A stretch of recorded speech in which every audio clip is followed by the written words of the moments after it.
પણ એક વાત એવી જાણવા મળી છે કે હોમ ડિપાર્ટમેન્ટનો જે ચાર્જ છે એ કોઈ મહિલા અધિકારીને સોંપવામાં આવી શકે છે અને એમાં સૌથી ટોપ પર નામ છે જયંતિ રવિ। ગઈકાલે ગુજરાત સરકારમાં જે એક ડેવલપમેન્ટ થયું કે પ્રિન્સિપલ સેક્રેટરી તરીકે મનોજ કે દાસની નિમણૂક થઈ, એટલે હવે ઘણા બધા સમીકરણો બદલાવાના છે। કારણ કે એમ કે દાસની પાસે એડિશનલ ચીફ સેક્રેટરીનો હવાલો હતો, આ ઉપરાંત એમની પાસે હોમ વિભાગનો પણ વધારાનો હવાલો હતો, એટલે એ બધા ચોકઠા હવે ગોઠવવા પડશે। એમની જગ્યા પર બીજા અધિકારી આવશે, હોમ વિભાગનો એમનો જે વધારાનો હવાલો છે એની જગ્યાએ વધારાની જવાબદારી આવશે અને એડિશનલ અને સુનયના તોમર છે એમનું પણ પદ બદલાશે। એટલે ઘણા બધા જે પદો ખાલી થવાને કારણે આખું એક સર્કલ ફરવાનું છે। તો એમાં કયા કયા અધિકારીઓ ગોઠવાઈ શકે છે એના વિશે હું તમારી સાથે વાત કરીશ। મારું નામ રાજેશ શાહ છે અને તમે જોઈ રહ્યા છો ગુજરાતના સૌથી મોટા digital news platform ખબરછે.com।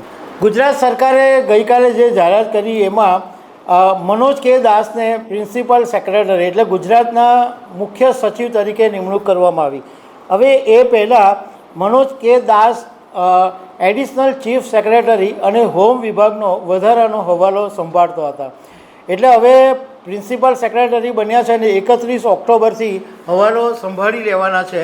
Pankaj Joshi આ પદ ઉપર હતા અને તેઓ નિવૃત્ત થયા, એટલે મનોજ કે દાસની નિમણૂક થઈ। હવે આ મનોજ કે દાસની બંને જે બેઠકો ખાલી થશે એની ઉપર ઘણા બધા અધિકારીઓના નામ ચાલી રહ્યા છે। મનોજ કે દાસ કરતાં પણ સિનિયર અધિકારી છે સુનયના તોમર।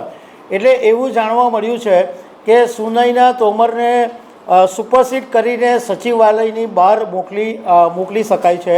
એમને પ્રમોશન કદાચ નહીં મળે અને એમની પાસે એટલે સુનયના તોમરની પાસે એજ્યુકેશન અને જનરલ એડમિનિસ્ટ્રેશન ડિપાર્ટમેન્ટનો હવાલો છે, એટલે એમની જગ્યા પણ ખાલી પડશે। તો એમના પદ ઉપર પણ કોઈ ચાર્જ જે છે એ અધિકારીને આપવો પડશે। અત્યારે આમ હોમ ડિપાર્ટમેન્ટની અંદર જે અધિકારીઓના નામ બોલાઈ રહ્યા છે એમાં એક સીવી સોમ છે જે નર્મદા કલ્પસર સંભાળી રહ્યા છે। અરુણ સોલંકી વેરહાઉસિંગ કોર્પોરેશનનો જવાબદારી સંભાળે છે। જયંતિ રવિ મહેસૂલ વિભાગના અધિકારી છે। વત્સલા વાસુદેવાઈ જીઆઈપીસીએલ વડોદરામાં હવાલો અધિકારી છે। ડી થારા અત્યારે ડેપ્યુટેશન પર દિલ્હી છે। આ ઉપરાંત મોના ખંધાર, ડીટી નટરાજન, રાજીવ ટોપનો, મમતા વર્મા, મુકેશ કુમાર, આ બધા અધિકારીઓને હવે આ બાકીની જે ખાલી જગ્યાઓ પડી છે એમાં ગોઠવાય એવી શક્યતા છે। પણ એક વાત એવી જાણવા મળી છે કે હોમ ડિપાર્ટમેન્ટનો જે ચાર્જ છે એ કોઈ મહિલા અધિકારીને સોંપવામાં આવી શકે છે અને એમાં સૌથી ટોપ પર નામ છે જયંતિ રવિ।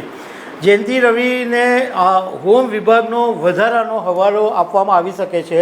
એમની પાસે મહેસૂલનો હવાલો છે એ મહેસૂલ વિભાગ સાથે રાખી અને એમને હોમ વિભાગનો હવાલો આપવામાં આવી શકે છે। કારણ કે જયંતિ રવિ સિવાય બીજા કોઈ એવા અધિકારી નથી જેમને આ વધારાનો હવાલો સોંપી શકાય, એટલે જયંતિ રવિના ચાન્સ સૌથી વધારે છે।